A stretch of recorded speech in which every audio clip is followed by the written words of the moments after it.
요한복음 1장 9절부터 11절까지 말씀 우리 한 목소리로 같이 봉독합니다.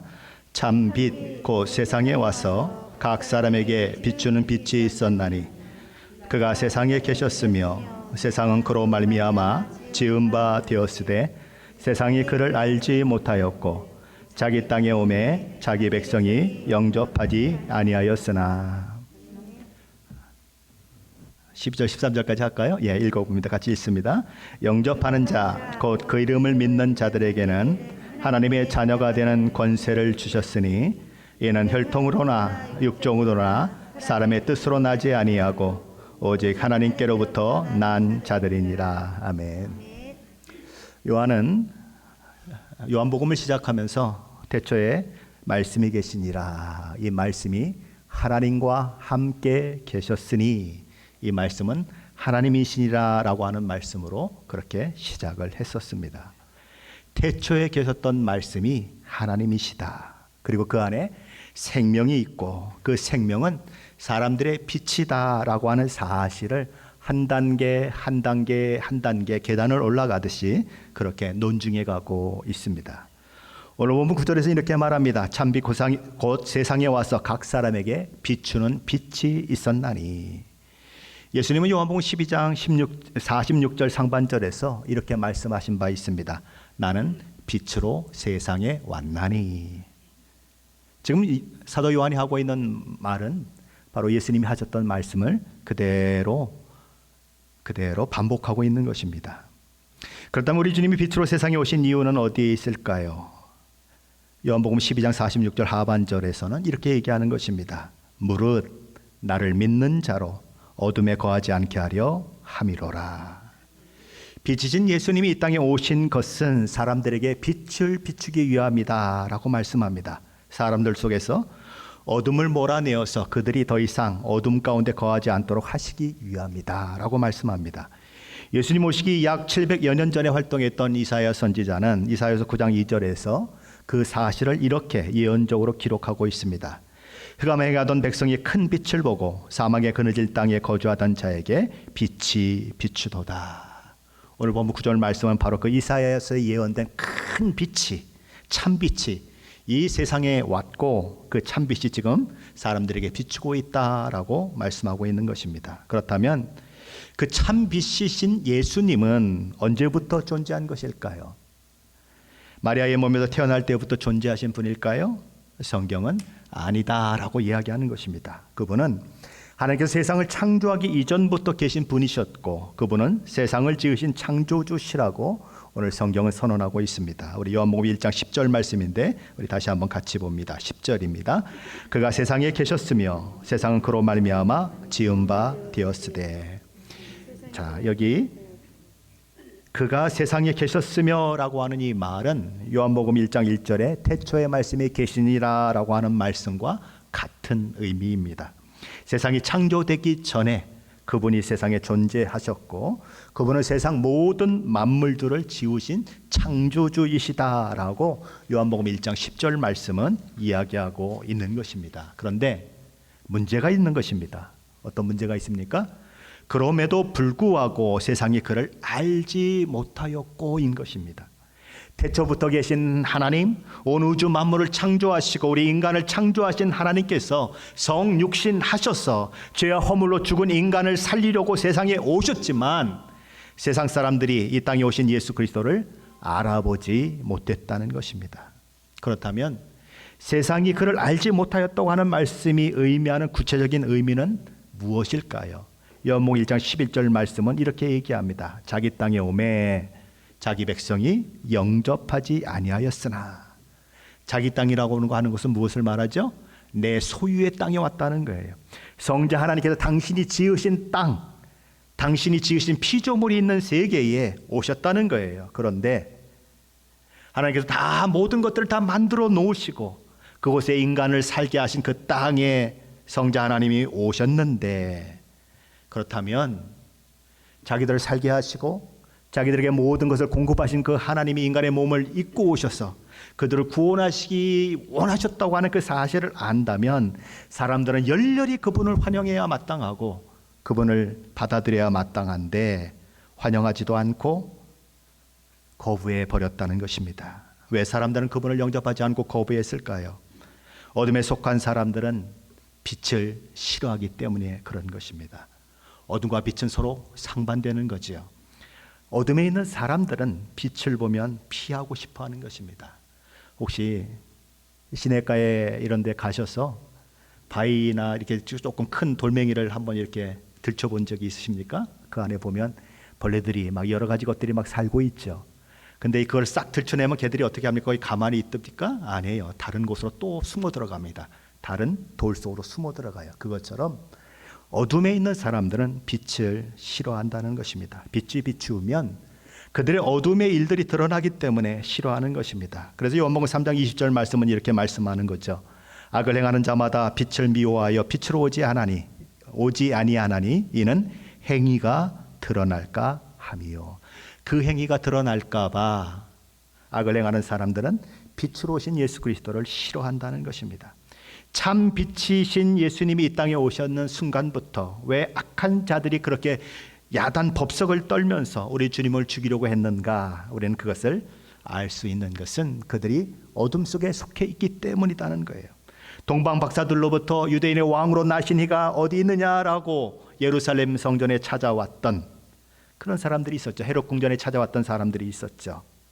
그런데 그 동방 박사들로부터 유대인의 왕으로 오신 예수, 그분의 별을 보고 우리가 따라왔다는 소리를 들었을 뿐만 아니라 또 율법학자들과 서기관들로부터 예수님이 베들레헴에 난다고 하는 사실까지 알았던 헤롯 대왕은 뭐라고 얘기합니까? 나도 그에게 경배하기를 원하니 그가 어디에 있고 그리고 몇 살이나 되었는지 누구의 자식인지 정확하게 알아서 나한테 와서 이야기를 해달라고 그렇게 부탁을 합니다. 그런데 왜 부탁을 했습니까? 이유는 뭡니까? 왕으로 나신 예수를 죽이려고 했던 그런 생각을 가지고 그 이야기를 하는 것입니다. 자, 그런데 예수님이 태어난 곳을 방문했던 동방 박사들은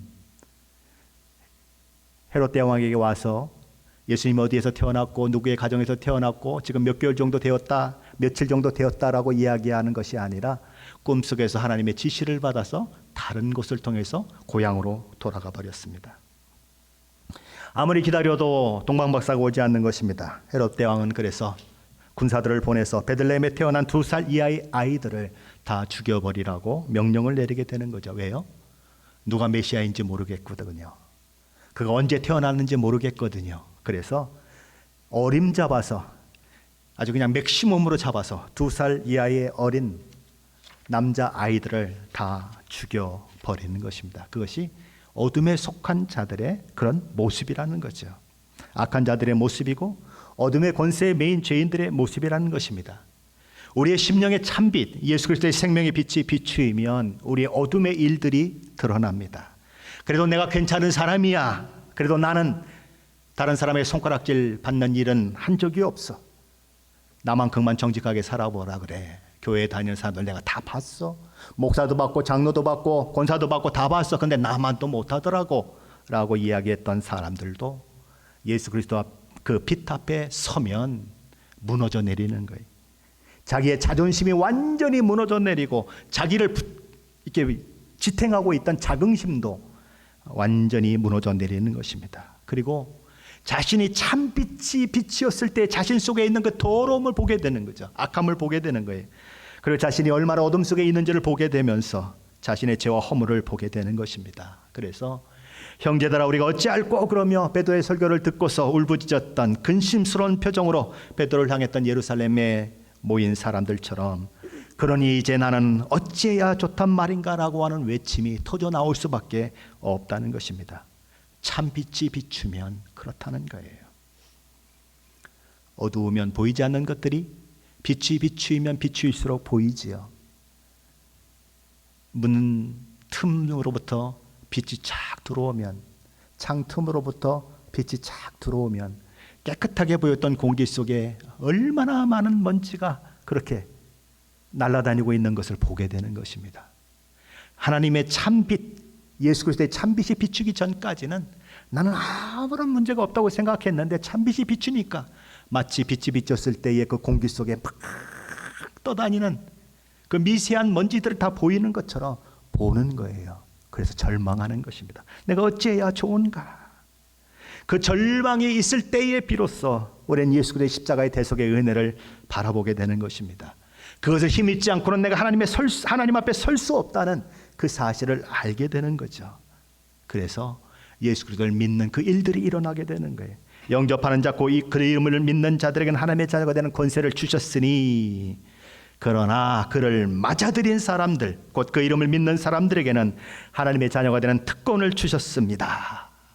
그래서 믿음으로 그 사실을 받아들이고 하나님의 자녀가 되는 그 놀라운 일들이 일어나는 거예요. 어디서부터 시작됩니까? 내가 어둠 속에 있다고 하는 것을 아는 데부터 시작된다는 거예요. 우리 주님이 이 땅에 빛으로 오셨습니다. 어둠 속에 갇혀 있는 줄도 모르고 어둠 속에 살다가 영원한 멸망을 향해 가는 당신의 창조물인 타락한 인간들을 위해서 그들에게 생명의 빛을 비추어서 어둠에서 빛으로 사망에서 영생으로 옮겨지도록 어린 아기로 이 땅에 오신 것입니다. 동방박사들은 예수님을 예배하기 위해서 하늘의 빛난 별을 따라 이스라엘 땅까지 왔습니다. 그리고 베들레헴 한 여관 그리고 말구 위에 누이신 이 땅에 빛으로 오신 아기 예수를 뵙고 경배 드릴 수 있었습니다. 유대인으로 왕으로 오시는 예수 그리스도를 찾던 그들은 그분을 만나 그분 앞에 무릎 꿇고 경배 드렸습니다. 그리고 그분께 귀한 선물들을 드렸습니다. 그들이 아기 예수께 경배를 드릴 때에 그 장소는 더 이상 누추한 장소가 아니었습니다. 하나님의 아들을 예배하는 예배의 장소가 되었습니다. 저와 여러분의 가정은 어떤가요? 저와 여러분의 가정은 누추한가요? 저와 여러분은 배운 것이 별로 없는가요? 아니면 많이 연약한 모습 가운데 있는가요? 그게 상관이 없는 것입니다. 그것이 누추해도 그것이 예배의 자리가 되면 하나님을 모신 가정이 되는 것이고 그것이 예배의 자리가 되면 그것의 주인이 하나님이 되시는 거예요. 그런데 반대적인 정반대의 모습을 보이는 사람들이 있는 것입니다. 성경을 가장 잘 안다고 자부했던 사람들, 율법학자들, 서기관들, 메시아가 베들레헴이라고 하는 것에 날 것도 알고 있는 자들, 동방박사가 와서 우리가 별을 보고 저 멀리서 왔다고 얘기했어요. 유대인의 왕으로 나신 이가 있다고 얘기했어요. 자기 자신들도 성경에서 유대인의 왕으로 나신 이는 베들레헴에서 난다고 생각했어요. 그럼 어떻게 해야 합니까? 그들은 그 예수를, 그 하나님의 왕, 하나님의 아들로 오시는 예수 그리스도를, 이스라엘의 왕으로 오시는 예수 그리스도를 경배하러 가야 마땅했어요. 그런데 그 많은 지식을 가지고 그 많은 알을 가지고 있었지만 그들은 그 발걸음을 예수님을 예배하는 대로 나아가지 않아요. 그래서 그들은 예수를 만나지 못하고 예수를 예배하지 못하는 그런 어리석은 가운데 처하게 되는 것입니다. 믿음은 뭘까요? 믿음은 반응을 필요로 합니다. 믿음은 아는 것으로 충분하지 않아요. 그랬더라 저랬더라 가지고 되지 않아요. 믿음은 반응을 필요합니다. 들었습니까? 십자가의 복음을 들었습니까? 예수 그리스도의 은혜에 대해서 들었습니까? 그러면 반응해야 하는 거예요. 반응하지 않으면 선물이 자기 것이 될 수가 없어요. 동방박사들은 반응해서 그곳에 갔어요. 그런데 서기관과 율법 교사들은 반응하지 않고 그저 아는 걸로 그쳤어. 그곳에 가지 못하고 구원을 경험하지 못하는 것입니다. 그래서 예수님이 이렇게 말씀하시는 거예요. 영접하는 자 곧 그 이름을 믿는 자들에게는 하나님의 자녀가 되는 권세를 주신다고 말씀하는 거예요. 혹 설리번 앤에 대한 이야기를 들어보신 적이 있습니까? 설리번 앤은 불굴의 의지로 헬렌 켈러를 그 위대한 헬렌 켈러로 만들어낸 헬렌 켈러의 가정교사였습니다. 헬렌 켈러는 1880년에 태어났습니다. 하지만 2살도 채 안 되는 그 시점에서 병으로 인해서 시각을 잃어버리고 청각을 잃어버리고 언어 능력을 잃어버렸습니다. 헬렌은 거의 집에서 방치되다시피 자라났어요. 그의 성격은 그래서 점점 난폭해졌습니다. 왜요? 가르치는 것도 없고 배운 것도 없고 그저 자기 하고 싶은 대로 하는 거예요. 그런데 헬렌 켈러가 7살이 될 때에 젊은 교사 설리번 앤이 헬렌의 가정교사로 일하게 됩니다. 그러면서 이 헬렌 켈러의 삶에 변화가 일어나게 되는 거죠. 헬렌을 너무나 잘 알고 있었던 헬렌 켈러의 오빠 제임스는 그만 포기하라고, 걔는 안 된다고 그렇게 얘기했는데 애는 결코 포기하지 않았습니다. 오히려 시각과 청각의 세상에서 어엿하게 살아갈, 청각이 없지만 세상에서 어엿하게 살아갈 수 있도록 헬렌을 도와야 한다고 하는 그 결의로 그 마음은 가득 차 있었어요. 하지만 헬렌의 고집도 가장교사의 고집만큼 만만치 않은 고집을 가지고 있었습니다. 무섭고 외로운 세상에 갇혀있던 헬렌 켈러는 가정교사인 앤의 가르침을 거부하고 또 거부합니다. 앤이 수없이 손바닥에 점자를 그려주면서 알파벳을 가리키려고 하고 단어를 가리키려고 하지만 거부하고 또 거부하는 거예요. 앤이 끈질기면 끈질길수록 헬렌 켈러도 강하게 맞서는 것입니다. 하지만 앤의 눈물 어린 그 수고로운 끝에 가서 결국 어떤 돌파구를 만들어내는 것입니다. 우물 펌프 곁에서 열띤 공방이 오가던 중에 앤은 쏟아져 나오는 물에 헬렌의 한 손을 가져다가 댑니다. 그리고 손바닥에 천천히 water라고 써줍니다. 물이다. 같은 글자를 몇 번이고 쓰고 또 씁니다. 헬렌은 뒤로 내뺐는데도 앤은 계속 그 점자로 물을 표기해 줍니다. 갑자기 헬렌이 동작을 멈춰요. 그들이 자기 손으로 교사의 손바닥에 물이라고 받아 씁니다. 얼마나 그 순간을 기다렸을까요? 너무 기뻐서 헬렌의 손을 자기 뺨에 대고는 힘껏 고개를 끄덕입니다. 그래 맞아, 물이야. 헬렌은 다시 물이라고 또박또박 써요. 그때부터 헬렌은 앤의 손을 잡고 마당을 빙빙 돌면서 꽃, 말, 땅과 같은 단어들을, 점자들을 익히기 시작합니다. 그렇게 해서 불굴의 의지와 사랑을 가진 선생님 설리반 앤에 의해서 위대한 헬렌 켈러가 탄생하게 되는 것이죠. 성탄절은 바로 그런 것입니다. 저와 여러분은 과거에 헬렌 켈러 같은 사람들이었어요. 그에게 가정교사가 왔습니다. 선한 의도로 다가왔고 그를 바로 세우려고 하는 마음을 가지고 있어요. 그런데 우리는 헬렌 켈러처럼, 헬렌 켈러가 앤을 거부했던 것처럼 예수 그리스도의 놀라운 소식이 우리에게 들려지는데도 불구하고 하나님이신 그분이, 창조주신 그분이 이 땅에 우리를 위해서 오셨다고 하는데도 불구하고 그것을 거부하는 거예요. 나를 살리고 나를 사람답게 만들어주는 그 일을 하고 나에게 영생을 주고 죄사함 받게 하는 그 일들을 하게 하는데도 우리는 거부하고 또 거부하는 거예요. 애니 헬렌 켈러를 위해서 끊임없이 노력했던 것처럼 하나님 지금도 여러분의 마음을 끊임없이 두들기고 계세요. 한국에서 만났던 사람들을 통해서, 미국에서 만난 사람들을 통해서, 예배에 참석했을 때의 목사의 말씀을 통해서 끊임없이 하나님을 믿어야 된다고 얘기하는 거예요. 끊임없이 변화돼야 된다고 얘기하는 거예요. 그런데 끊임없이 헬렌 켈러가 그랬듯이 거부하는 사람들이 있는 것입니다. 우리 주님은 우리에게 빛으로 오셨습니다. 저와 여러분의 내면의 빛을 비춰주시기에 오셨어요. 그저 눈 멀고 귀 멀고 말 못하는 사람으로 평생을 살면서 울분과 분노 가운데 거의 짐승처럼 살 뻔했던 헬렌 켈러가 설리반 앤이라고 하는 놀라운 선생님을 만나 글을 깨치고 새 사람이 되고 놀라운 글을 쓰는 작가가 되고 하나님을 아는 아름다운 신앙의 사람이 된 것처럼 하나님을 알지도 못하고 죄 가운데 살다가 죄 가운데 영원한 멸망을 향해 가는 저와 여러분을, 그 인생을 그 멸망으로부터 구원해 내시겠다고 우리 주님은 이 땅에 한 아기로 오시는 거예요. 하나님이 아기가 돼서 오시는 거예요. 우리 주님은 얼마나 답답하셨을까요? 그분의 두 팔을 벌리면 온 우주 은하계를 다 품을 만한 그분이 두 팔을 벌려봐야 2미터도 안 되는 그 상황. 시간을 초월하시고 아무 데나 가고자 하면 가시는 그분이 몇 발자국 걸으면 피곤하셔서 앉아서 쉬셔야 하고 사마리아 우물가의 여인에게 물을 달라고 이야기하는 그런 모습이 되었을 때에 우리 주님은 얼마나 답답하셨을까요?